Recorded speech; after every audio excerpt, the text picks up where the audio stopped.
नमस्कार दोस्तों, कैसे हैं आप सब। Welcome to success with Lokesh Bhati. दोस्तों, एक स्टेप आगे बढ़ाते हैं और आज हमें पढ़ना है फ्यूचर परफेक्ट टेंस। ठीक है। पिछली क्लासेस में हमने फ्यूचर इंडेफिनिट और फ्यूचर कंटिन्यूअस उन दोनों को कवर कर लिया है। आज कवर करेंगे फ्यूचर परफेक्ट टेंस। तो बात करते हैं दोस्तों फ्यूचर परफेक्ट टेंस की। नाम से ही आपको एक अंदाज़ा लग रहा होगा, क्योंकि अब हमने प्रेजेंट परफेक्ट भी पढ़ा था, पास्ट परफेक्ट पढ़ा था। तो परफेक्ट यानी कि वो एक्शन या वो काम जो कि हो चुके, पास्ट में हो चुके थे, प्रेजेंट में हो चुके हैं। और जब हम बात करेंगे फ्यूचर परफेक्ट की, यानी कि आप अभी खड़े होकर के एक ऐसे एक्शन के बारे में बात कर रहे हैं जो कि फ्यूचर में हो चुका होगा, आने वाले समय में वो काम पूरा होगा, लेकिन आप उसके बारे में अभी बात कर रहे हैं कि वो किस समय पूरा हो चुका होगा। ठीक है। यहां पर सबसे इंपॉर्टेंट है कि काम का कंप्लीशन, वो जो एक्शन है वो एक इंडेफिनिट एक्शन नहीं है, वो कंटिन्यूअस एक्शन नहीं है कि जी चल रहा होगा। यहां बात हो रही है ऐसे एक्शन की जो पूरा हो चुका होगा। ठीक है। उसके बारे में जब आप बात करते हैं तो आप यूज करेंगे फ्यूचर परफेक्ट टेंस। ठीक है दोस्तों। तो सबसे पहले हमें समझना है इसका सिंटैक्स, ये एक दिखता कैसा है, ये इसको कंस्ट्रक्ट कैसे करते हैं। बात करें इसके सिंटैक्स की दोस्तों, तो सबसे पहले आपके पास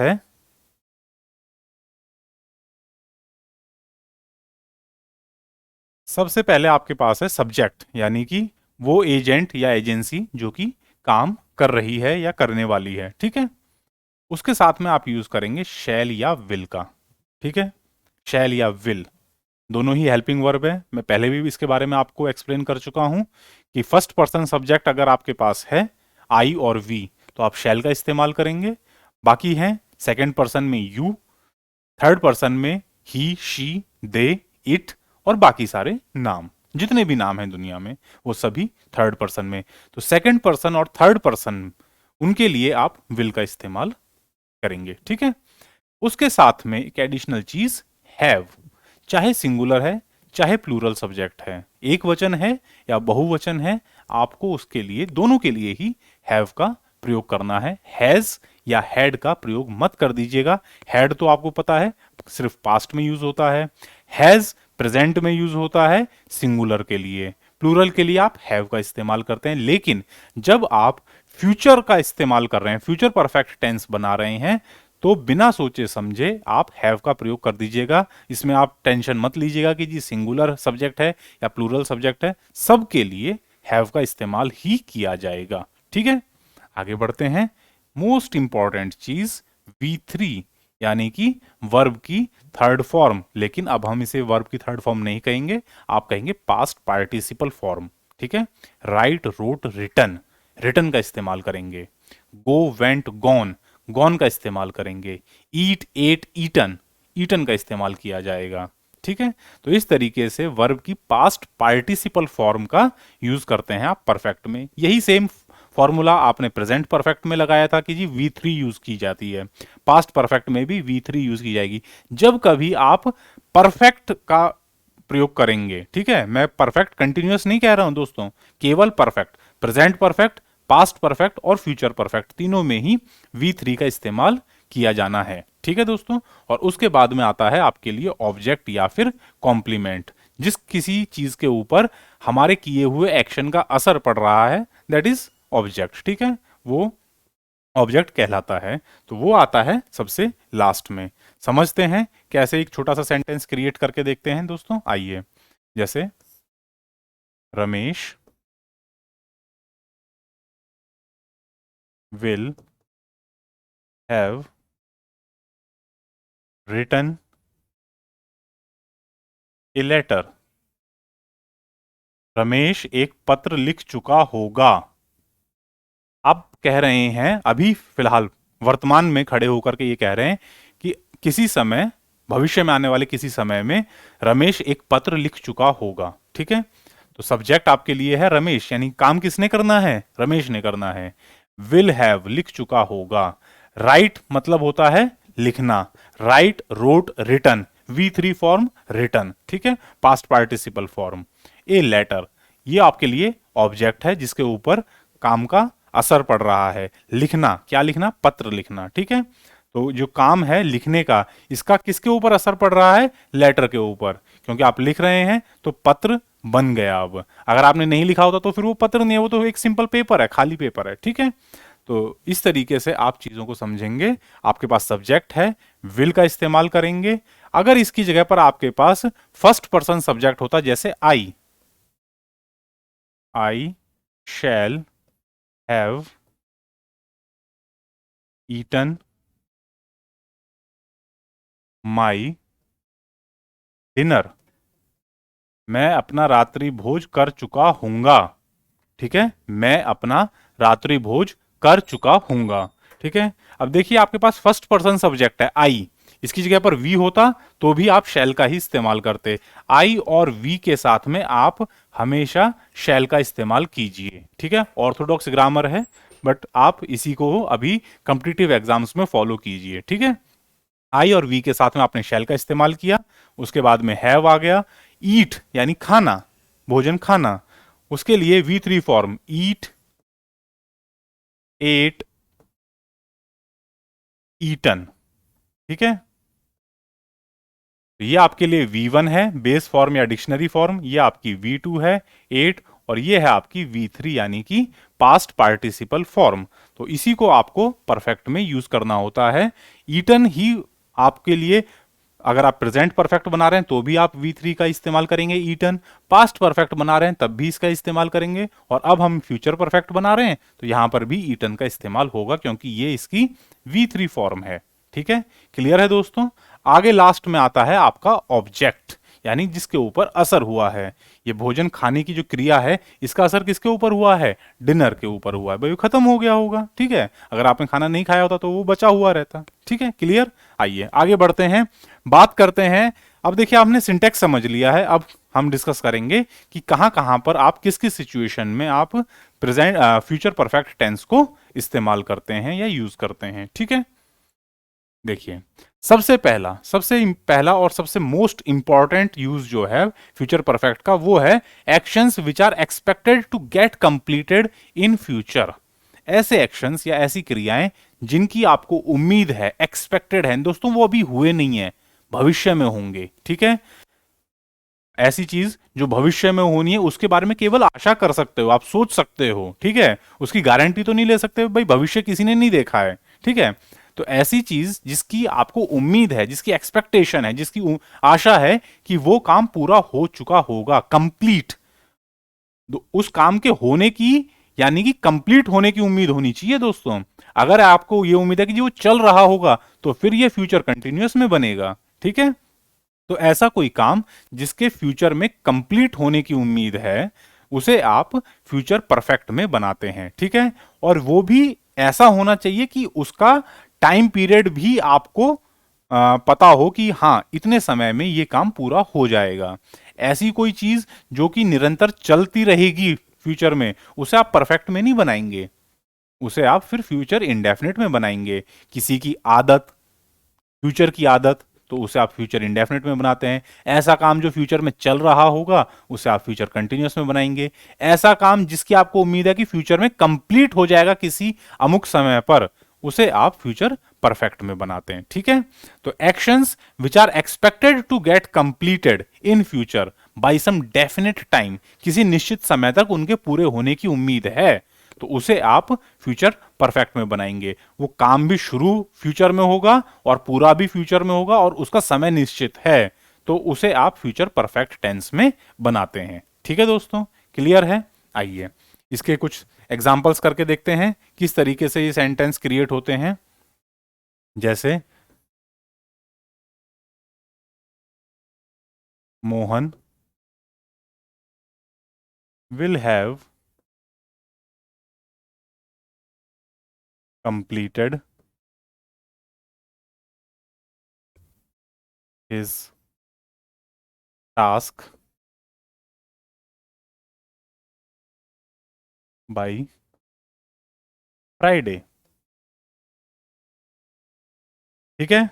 क्लियर है दोस्तों? Mohan will have completed his task by Friday. अब यहां पर क्या सेंस बन रहा है समझिएगा। मोहन अपना काम, हिज टास्क मतलब अपना काम, फ्राइडे तक, बाई फ्राइडे मीन्स फ्राइडे तक, विल हैव कंप्लीटेड खत्म कर चुका होगा, पूरा कर चुका होगा।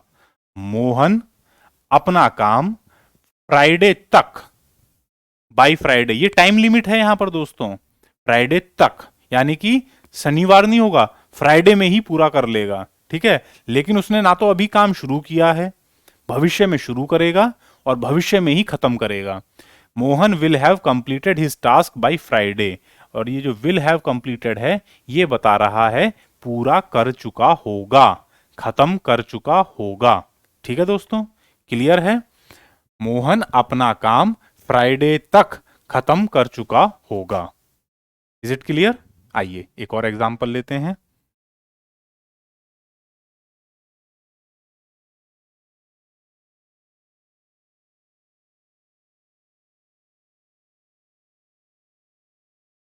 We shall have passed the examination by March. ठीक है दोस्तों, क्या कहना चाह रहे हैं यहां पर कि हम अपना एग्जाम मार्च तक पास कर लेंगे या पास कर चुके होंगे। ठीक है, काम क्या है? एग्जामिनेशन पास करने का। समय क्या बताया गया है? मार्च तक। भविष्य में ये काम पूरा हो चुका होगा। ठीक है, सब्जेक्ट कौन है? वी, यानी हम। फर्स्ट पर्सन सब्जेक्ट है इसलिए आपने शैल का प्रयोग किया है। हैव का प्रयोग होगा, चाहे सिंगुलर है चाहे प्लूरल है। एक व्यक्ति के बारे में बात हो रही थी, मोहन के बारे में, तब भी आप हैव का इस्तेमाल करेंगे। वी में बहुत सारे लोग होते हैं, उसके लिए भी आप हैव का इस्तेमाल करते हैं। पास्ड, ठीक है, पास जो वर्ब है, पास यानी कि उत्तीर्ण करना, इसकी फॉर्म्स कैसे चलती हैं? पास, पास्ड, पास्ट। ठीक है, रेगुलर वर्ब है, मैंने पहले भी बताया था। रेगुलर वर्ब कौन सी वर्ब्स होती हैं? जिनकी सेकेंड फॉर्म और थर्ड फॉर्म डी या ईडी लगाने से बनती हैं, और सेकेंड और थर्ड फॉर्म आइडेंटिकल होती हैं, एक जैसी होती हैं, उन्हें आप रेगुलर वर्ब्स कहते हैं। ठीक है, तो V1 आपके लिए पास है, V2 आपके लिए पास्ड, और V3 भी पास्ट यानी उत्तीर्ण करना। पास्ट दी एग्जामिनेशन, एग्जाम पास कर चुके होंगे। और टाइम लिमिट बाई मार्च, मार्च तक हम अपने एग्जाम पास कर चुके होंगे। ठीक है, क्लियर है दोस्तों? आइए एक और एग्जाम्पल लेते हैं।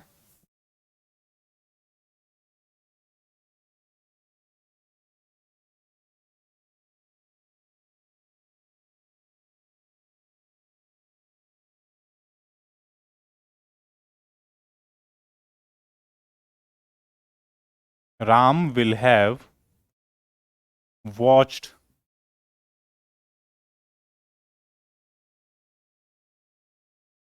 This film bye next Sunday. Sunday कह सकते हैं, या नेक्स्ट मंथ कह सकते हैं, या नेक्स्ट ईयर कह सकते हैं, फ्यूचर का कोई भी समय। ठीक है, क्योंकि भाई हम फ्यूचर परफेक्ट बना रहे हैं तो फ्यूचर की ही बात होनी है। कभी भी यहां पर आपको लास्ट संडे नहीं मिलेगा। ठीक है, क्योंकि वो तो बीते हुए समय की बात हो गई। बीते हुए समय में पूरा होने वाला काम आप फ्यूचर परफेक्ट में कैसे बना सकते हैं? ये ग्रामेटिकली गलत होगा। ठीक है, अब देखिए, राम एक लड़का जो कि सब्जेक्ट है हमारे लिए, क्या काम कर रहा है? फिल्म देखने का। वॉच दिस फिल्म, यानी कोई पर्टिकुलर फिल्म है, किसी एक फिल्म की बात की जा रही है कि इस फिल्म को अगले संडे तक, बाय नेक्स्ट संडे, यानी कि भविष्य में जो भी पहला संडे आने वाला है उस तक क्या कर चुका होगा? विल हैव वॉच्ड, देख चुका होगा, फिल्म देख चुका होगा। वॉच जो वर्ब है दोस्तों, ये भी आपके लिए रेगुलर वर्ब है। वॉच यानी देखना, ध्यान से देखना। ठीक है, लुक का मतलब होता है देखना, वॉच का मतलब होता है ध्यान से देखना। ठीक है, जो भी काम सरसरी नजर से देखा जाता है तो वहां पर आप लुक इस्तेमाल कर सकते हैं। ठीक है, लेकिन जो भी काम आप ध्यान पूर्वक देख रहे हैं, किसी चीज को ध्यान पूर्वक देख रहे हैं, then you will use watch. ठीक है, वॉच, वॉच्ड, वॉच्ड। ठीक है, ये भी आपके लिए रेगुलर वर्ब है। क्यों? क्योंकि इसकी V2 और V3 फॉर्म आपने ईडी लगा करके क्रिएट की है और दोनों ही आइडेंटिकल यानी कि सेम है। ठीक है, तो यहां पर जो हमारे पास सेंटेंस है, Ram will have watched this film by next Sunday, अगले संडे तक राम इस फिल्म को देख चुका होगा। क्लियर? आ रही है बात समझ में दोस्तों? चलिए आगे बढ़ते हैं। अब हमें समझना है इसका सेकेंड यूज। सेकेंड यूज कहां पर होता है? टू एक्सप्रेस लाइकलीहुड और inference of past actions. Past actions, बीते हुए समय के किसी घटना के बारे में आपको इन्फेरेंस यानी कि एक संभावना, आप कोई काम ऐसा पास्ट में हुआ है जिसके बारे में अभी बात की जा रही है और उसके बारे में संशय है, उसके बारे में आपको पूरी कंफर्मिटी नहीं है, पूरी आपको सर्टेनिटी नहीं है, आपके मन में डाउट है, लेकिन आपको लगता है कि ऐसा काम हुआ होगा पास्ट में, तो आप फ्यूचर परफेक्ट से भी उसे क्रिएट कर सकते हैं। यूज क्या है? टू एक्सप्रेस लाइकलीहुड यानी कि संभावना, और इन्फेरेंस ऑफ पास्ट एक्शंस। देखिए कैसे, आइए समझते हैं। सॉरी, जैसे you will have read the Gita.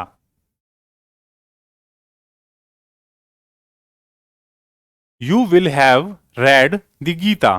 ठीक है, अब जैसे ये सेंटेंस आपके सामने है दोस्तों, तो इसका क्या मतलब है? इसका मतलब ये नहीं है कि तुम गीता पढ़ चुके होगे।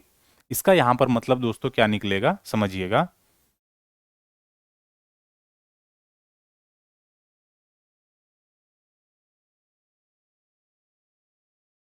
ये पास्ट एक्शन की तरफ इशारा कर रहा है।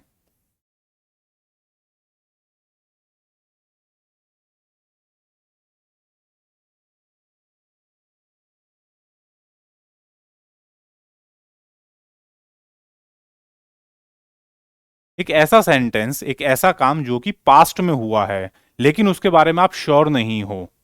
भाई, आप किसी व्यक्ति से बात कर रहे हो और कह रहे हो कि शायद तुमने गीता पढ़ी होगी। अब यहां पर मैंने जो शायद है इसे ब्रैकेट में क्यों लिखा है? क्योंकि ये चीज आपको लिखनी नहीं है। ये केवल आपको एक संदर्भ बता रहा है, एक कॉन्टेक्स्ट बता रहा है कि ये जो सेंटेंस है, तुमने गीता पढ़ी होगी, ये श्योर नहीं है, ये इसकी संभावना जता रहा है कि ये काम शायद हुआ होगा। तुमने गीता पढ़ी होगी, इसको शायद की मदद से क्या बताया जा रहा है कि इस काम के हो चुके होने की संभावना 50-50 है। वो कंफर्म नहीं है कि इस व्यक्ति ने गीता पढ़ी है या नहीं है, लेकिन अमूमन कह देते हैं जैसे कि भाई शायद तुमने गीता पढ़ी होगी। ठीक है, ऐसे किसी फेमस आदमी के, भाई तुमने सचिन तेंदुलकर का नाम सुना होगा, है ना? You will have heard the name of Sachin Tendulkar. या जैसे mother Teresa, you will have heard the name of mother Teresa. तो ऐसे जो एक्शंस कि भाई इनके बारे में आपने पास्ट में सुना होगा या इनके बारे में पढ़ा होगा और आप उसके बारे में श्योर नहीं हो कि सामने वाले आदमी ने वो काम किया था या नहीं किया था, उस व्यक्ति के बारे में सुना था या नहीं सुना था, गीता पढ़ी थी या नहीं पढ़ी थी, तो आप फ्यूचर परफेक्ट की मदद से उसे बनाते हैं। ठीक है, देखिए काम वो पास्ट का है लेकिन आप यूज क्या कर रहे हैं? फ्यूचर परफेक्ट यूज कर रहे हैं। यही है इंग्लिश ग्रामर की टिपिकलिटी। ठीक है, कि यहां पर ये देखने में तो लग रहा है कि ये फ्यूचर के बारे में बात कर रहा है, नहीं, ये पास्ट एक्शन के बारे में बात कर रहा है जिसके बारे में लाइकलीहुड या इन्फेरेंस यानी संभावना जताई जा रही है कि ये पास्ट का काम शायद हुआ होगा, शायद ना हुआ हो। ठीक है, तो उसे आप फ्यूचर परफेक्ट की मदद से इस तरीके से बनाते हैं। एक और एग्जाम्पल लेते हैं, आइए दोस्तों।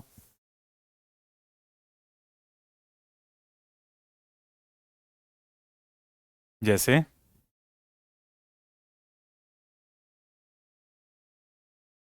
They will have heard the name of mother Teresa. बहुत महान संत थी मदर टेरेसा। तो सेंटेंस में क्या कहा जा रहा है कि उन्होंने मदर टेरेसा का नाम सुना होगा। और फिर से क्या होगा, शायद, ब्रैकेट में रहेगा दोस्तों, शायद।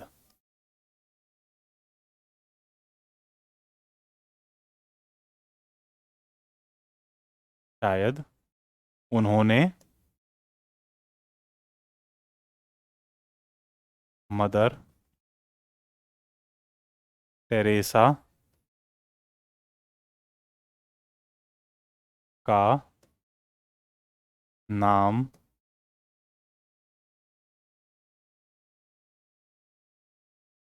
सुना हो। ठीक है, तो इस तरीके से आप इसे क्रिएट करते हैं। देखने में क्या लग रहा है, they will have heard the name of mother Teresa, की वो मदर टेरेसा का नाम सुन चुके होंगे। नहीं, उन्होंने मदर टेरेसा का नाम सुना होगा, शायद। ठीक है, पास्ट की बात है कि उन्होंने बीते हुए समय में मदर टेरेसा का नाम सुना होगा, लेकिन उस बात को गारंटी से नहीं कहा जा सकता है कि ये काम हुआ था या नहीं हुआ था, तो उसे आप फिर फ्यूचर परफेक्ट की मदद से बनाते हैं। ऐसे पास्ट एक्शंस जिनके होने की पूरी गारंटी या पूरी कंफर्मिटी नहीं है, पूरी सर्टेनिटी नहीं है, उन्हें आप पास्ट फ्यूचर परफेक्ट की मदद से बनाते हैं। ठीक है, अगर पूरी कंफर्मिटी हो जाए, आपको पता हो कि हाँ ये काम हुआ था, तो फिर आप इसे पास्ट टेंस की मदद से बनाओगे कि दे heard the name of mother Teresa, उन्होंने मदर टेरेसा का नाम सुना था, अगर एक ही बार सुना था। क्लियर? तो इस तरीके से ऐसा कोई एक्शन जिसकी पास्ट में हो चुके होने की पूरी गारंटी नहीं है, तो उसे आप फ्यूचर परफेक्ट की मदद से बनाते हैं। इसमें अमूमन जनरल एक्शंस ही आते हैं, ऐसे काम जो कि संभावना है कि हर किसी आदमी ने किए होंगे कभी ना कभी। ठीक है, क्लियर है दोस्तों, समझ में आ गया? ये थोड़ा सा टिपिकल यूज है और अक्सर एग्जाम में इसी वजह से पूछ लिया जाता है, क्योंकि इसके बारे में बच्चे पढ़ते नहीं है। बच्चे क्या समझते हैं कि केवल फ्यूचर परफेक्ट मतलब भविष्य का ऐसा काम जो कि हो चुका होगा, बस इतना पढ़ लीजिए। नहीं, कॉम्पिटिटिव एग्जाम में दोस्तों वो ऐसी चीज नहीं पूछेगा जो सबको आती है, उसे टॉपर्स छांटने हैं, तो वो ऐसी चीज पूछते हैं जो कि अमूमन आप छोड़ देते हैं, जैसे कि ये वाला यूज। ठीक है, क्लियर है दोस्तों? आइए आगे बढ़ते हैं। Next, two actions to take place in future. दो काम होने हैं, टू एक्शंस, ठीक है, एक से ज्यादा, दो काम फ्यूचर में होंगे। The preceding action will use future perfect tense. जो काम पहले होगा उन दोनों में, वो फ्यूचर परफेक्ट टेंस यूज करेगा। और जो सक्सीडिंग एक्शन है, यानी बाद में होने वाला काम, वो क्या यूज करेगा, सिंपल पास्ट या फिर सॉरी सिंपल प्रेजेंट या फिर प्रेजेंट इंडेफिनिट टेंस। क्लियर है दोस्तों, समझ में आई मेरी बात? देखिए, आप अभी खड़े होकर के एक बात कह रहे हैं, किस चीज के बारे में, भविष्य में होने वाले दो एक्शंस, दो एक्शन होने भविष्य में, उनके बारे में आप अभी खड़े होकर के अगर बात करते हैं, तो क्या होगा भाई, दो एक्शंस हैं, तो उनमें से एक काम पहले होगा, एक काम बाद में होगा। ठीक है, अगर दोनों काम भविष्य में एक साथ होने हैं सर, तब क्या करेंगे, तब तो आपको फ्यूचर कंटिन्यूअस इस्तेमाल करना है। क्लियर? मैं पहले पिछली क्लास में बता चुका हूं कि भविष्य में होने वाले दो काम जो एक साथ चलेंगे साइमल्टेनियसली, उन्हें आप फ्यूचर कंटिन्यूअस की मदद से बनाते हैं। लेकिन अगर भविष्य में ऐसे काम हैं जो कि कोई काम पहले होगा, कोई काम बाद में होगा, ठीक है, आगे पीछे होने हैं दो काम, तो फिर आप पहले होने वाले काम को किस में बनाएंगे, फ्यूचर परफेक्ट में बनाते हैं। और जो बाद में होने वाला सक्सीडिंग एक्शन है, उसे आप बनाएंगे सिंपल प्रेजेंट या फिर प्रेजेंट इंडेफिनिट टेंस में। दोनों सेम ही है, उसको कई बार कुछ लोग सिंपल प्रेजेंट कहते हैं, कुछ लोग प्रेजेंट इंडेफिनिट कह देते हैं। ठीक है, भविष्य में होने वाले दो काम, पहला काम फ्यूचर परफेक्ट में, बाद वाला काम प्रेजेंट इंडेफिनिट में। ठीक है, कैसे, आइए देखते हैं एग्जाम्पल की मदद से। जैसे Reena will have written a letter by the time you reach home. ठीक है दोस्तों, Reena will have written a letter by the time you reach home, या बाय द टाइम की जगह आप एक और चीज भी इस्तेमाल कर सकते हैं। अक्सर ये मैंने आपको समझाने के लिए लिखा था। एक ऐसा ही सेम सेंटेंस कई दफे एग्जाम्स में भी पूछा जा चुका है, एसएससी में भी पूछा गया है, सीएचएसएल में आया था आई थिंक, ये 2015 में, 2015 के सीएचएसएल में आया हुआ है ये, कि वहां पर नाम चेंज थे, मैंने नाम हटा दिया है। Reena will have written a letter before you reach home. अब देखिए भविष्य में दो काम होंगे, रीना एक पत्र लिखेगी और दूसरा व्यक्ति घर पहुंचेगा, ठीक है। ये दोनों काम भविष्य में होंगे दोस्तों, अभी कुछ नहीं हुआ है, अभी केवल आप बात कर रहे हैं, ठीक है। अभी आप बात कर रहे हैं कि भविष्य में रीना एक पत्र लिखेगी और जिससे ये बात बोली जा रही है वो आदमी घर पहुंचेगा, ठीक है। इन दोनों में पहला काम क्या है, पहला है कि रीना पत्र लिखेगी, ठीक है। उसके बाद में क्या होगा कि सामने वाला व्यक्ति घर पहुंचेगा। तो क्योंकि पहला काम पत्र लिखने का है तो उसे आप बनाते हैं फ्यूचर परफेक्ट में। Reena will have written a letter, Reena एक पत्र लिख चुकी होगी। कब? बिफोर, यानी कि पहले, ये काम पहले हो जाएगा यू रीच होम, तुम्हारे घर पहुंचने से। अब देखिए हालांकि ये आदमी भी यू जो है ये भविष्य में घर पहुंचेगा, लेकिन इसको आपने कौन से टेंस में कंस्ट्रक्ट किया है, यू रीच होम, तुम घर पहुंचते हो।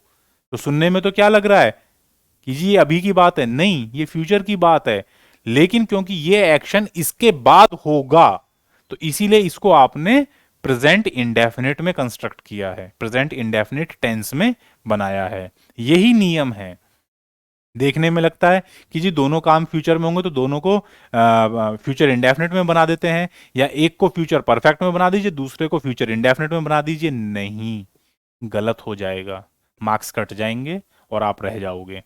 समझिए बात को, अगर दोनों एक्शंस फ्यूचर में होने हैं और पहला action preceding action future perfect में बनेगा, बाद वाला एक्शन सक्सीडिंग एक्शन किस में बनेगा, प्रेजेंट इंडेफिनिट में बनेगा।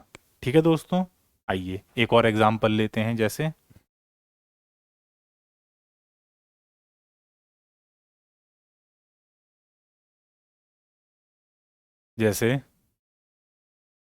दी plants will have dried before it rains.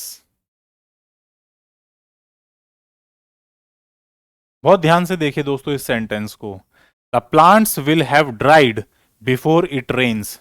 Suppose बहुत प्रचंड गर्मी पड़ रही है, लंबी गर्मी पड़ रही है, बारिश का कोई नामो निशान नहीं है, पौधे झुलस रहे हैं, तो आप देख करके क्या कहोगे कि भाई जब तक बारिश आएगी तब तक ये पौधे जो है झुलस करके मर जाएंगे या मर चुके होंगे, ठीक है। अब देखिए दोनों ही काम, यानी कि पौधों का झुलस करके मर जाना या सूख करके मर जाना और बारिश का होना, ये दोनों ही एक्शन फ्यूचर में होंगे। अभी हम बात कर रहे हैं प्रेजेंट में, लेकिन जो काम होने हैं दोनों दोनों एक्शंस जो होने हैं ये फ्यूचर में होने हैं। पौधों का सूख करके मर जाना और बारिश का होना, उन दोनों में पहले क्या लग रहा है कि जी जब तक बारिश आएगी तब तक तो ये पौधे मर जाएंगे, या जब तक बारिश होगी, जिस समय भी बारिश होगी उस समय तक ये पौधे मर चुके होंगे। तो पहले क्या हो रहा है, पहले किसकी उम्मीद लग रही है आपको कि पौधे मर जाएंगे, उसके बाद में बारिश होगी, ठीक है। तो इस सेंटेंस में जो पहले होने वाला काम है पौधों का सूख करके मर जाना, the plants will have dried, ठीक है। ड्राइड यानी कि इतना सूख जाना कि वे मर जाएंगे। The plants will have dried कह दो, या the plants will have died भी कह सकते हो, ठीक है। ड्राइड अक्सर ज्यादा यूज किया जाता है कि सूख करके मर जाने के लिए ड्राइड का इस्तेमाल करते हो पौधों के लिए। The plants will have dried यानी कि पौधे मर चुके होंगे। बिफोर इट रेन्स यानी कि किससे पहले, बिफोर का मतलब हो गया कि ये वाला काम पहले हो जाएगा दोस्तों, और बाद में क्या हो रहा है, इट रेन्स यानी बारिश का होना, इट रेन्स, ठीक है। क्लियर है, ये सिंपल प्रेजेंट है दोस्तों, आई बात समझ में, इट रेन्स। अब देखिए बारिश भविष्य में होनी है, लेकिन आपने कंस्ट्रक्ट किस में किया है, present indefinite simple present tense में। क्यों? क्योंकि ये सक्सीडिंग एक्शन है। ये क्या है दोस्तों? सक्सीडिंग एक्शन, ठीक है, बाद में होने वाला काम, ये सक्सीडिंग एक्शन है। तो इसको आप प्रेजेंट इंडेफिनिट में बनाते हैं, पी आई में, सॉरी पी से आप पास्ट मत समझ जाइएगा, ये पी आर आई यानी कि प्रेजेंट इंडेफिनिट। और जो काम पहले होना है, ठीक है, ये है प्रीसीडिंग एक्शन। जो काम पहले होने की उम्मीद है कि भविष्य में ये काम पहले हो जाएगा, वो है आपका प्रीसीडिंग एक्शन। और उसे आप किस में बनाते हैं? फ्यूचर परफेक्ट में, एफ पी। ठीक है, इस बात को ध्यान रखना दोस्तों कि जो काम पहले होना है भविष्य में वो फ्यूचर परफेक्ट में बनेगा, और जो काम बाद में होने की उम्मीद है, जिसकी जो सक्सीडिंग एक्शन बनेगा, वो आप प्रेजेंट इंडेफिनिट या सिंपल प्रेजेंट में कंस्ट्रक्ट करते हैं। ठीक है दोस्तों, क्लियर है बात? आइए अब आगे बढ़ते हैं। नहीं आगे नहीं, ये यूजर्स यहीं तक हैं दोस्तों, तो आज की क्लास यहीं तक है। अब चलिए एक बार चलते चलते फटाफट जल्दी से रिवाइज कर लेते हैं आज हमने क्या क्या पढ़ा है। बात की है आज हमने फ्यूचर परफेक्ट टेंस की। तो फ्यूचर परफेक्ट ऐसे एक्शंस के लिए इस्तेमाल होता है जिनके भविष्य में होने की या पूरे होने की अवधि भी पता है आपको कि वो किस समय तक पूरे हो चुके होंगे। ठीक है, सिंटेक्स कैसा होता है? सब्जेक्ट प्लस विल या शैल plus have plus V3 past participle form plus object. Subject होगा, शैल या विल में से एक चीज होगी। अगर फर्स्ट पर्सन सब्जेक्ट है तो आप शैल का इस्तेमाल करते हैं, सेकंड पर्सन और थर्ड पर्सन सब्जेक्ट हैं तो आप विल का इस्तेमाल करते हैं। हैव यूज करेंगे, सिंगुलर है चाहे प्लूरल है आप हैव का इस्तेमाल करते हैं, प्लस V3 यानी कि पास्ट पार्टिसिपल फॉर्म और ऑब्जेक्ट। ठीक है, जैसे Gita will have written a letter, Gita एक पत्र लिख चुकी होगी। ठीक है, सिंपल। आइए अब इसके बाद में बात की थी हमने यूजेस की। तो सबसे पहले हमने कौन सा यूज सीखा था कि to express actions which are expected to get completed in future by some definite time. किसी निश्चित समय तक उन एक्शंस के पूरे होने की आपको एक्सपेक्टेशन, उम्मीद है, तो उनके लिए आप फ्यूचर परफेक्ट इस्तेमाल करते हैं। जैसे Dinesh will have watched this film bye next month, अगले महीने तक दिनेश ये फिल्म देख चुका होगा। तो आपको किसी एक्शन के पूरे होने की फ्यूचर में, भविष्य में उम्मीद है, तो उसके लिए आप फ्यूचर परफेक्ट इस्तेमाल करते हैं। ठीक है, दूसरा यूज क्या पढ़ा था हमने दोस्तों? टू एक्सप्रेस लाइकलीहुड और इन्फेरेंस ऑफ पास्ट एक्शंस। भूतकाल में हुए काम की पूरी सर्टेनिटी या पूरी श्योरिटी नहीं है, तो उसके लिए आप फ्यूचर परफेक्ट टेंस भी इस्तेमाल करते हैं। जैसे you will have heard the name of Sachin Tendulkar, तुमने सचिन तेंदुलकर का नाम सुना होगा। You will have read the Gita, शायद तुमने भगवत गीता पढ़ी होगी। ठीक है, इस तरीके से। तीसरा जो हमने प्रयोग पढ़ा है दोस्तों वो क्या है कि अगर आप भविष्य के दो एक्शंस के बारे में बात कर रहे हैं, फ्यूचर के दो एक्शंस के बारे में बात कर रहे हैं, तो जो उनमें काम पहले खत्म होगा, पूरा होगा, वो फ्यूचर परफेक्ट में बनेगा, और जो काम बाद में होगा, सक्सीडिंग एक्शन होगा, वो आप प्रेजेंट इंडेफिनिट या सिंपल प्रेजेंट में बनाते हैं। जैसे the plants will have dried up before it rains, कि बारिश होने से पहले पौधे सूख चुके होंगे। She will have written a letter before you reach home, जब तक तुम घर पहुंचोगे उससे पहले वो लड़की एक पत्र लिख चुकी होगी। ठीक है, तो इस तरीके से आपने 3 यूसेज फ्यूचर परफेक्ट के आज पढ़े और सिंटेक्स भी इसका समझ लिया। तो इस पे बेस्ड दोस्तों जितने भी ज़्यादा से ज़्यादा क्वेश्चन हो सके उन्हें सॉल्व करने की कोशिश कीजिएगा और अपनी प्रिपरेशंस को जारी रखिएगा। नेक्स्ट वीडियो में मिलेंगे हम फ्यूचर परफेक्ट कंटिन्यूअस और कुछ एक्सरसाइजेस साथ में लेकर के आएंगे, क्योंकि फ्यूचर परफेक्ट कंटिन्यूअस बहुत बड़ा टॉपिक नहीं है दोस्तों, छोटा सा टॉपिक है, लिमिटेड उसका यूज होता है, तो उसके साथ में हम फ्यूचर की एक्सरसाइज भी साथ में कर लेंगे। ठीक है दोस्तों, तो आज की क्लास को यहीं विराम देते हैं। अपना ध्यान रखिएगा और तैयारियों में मशगूल रहिएगा। धन्यवाद, जय हिंद, नमस्कार।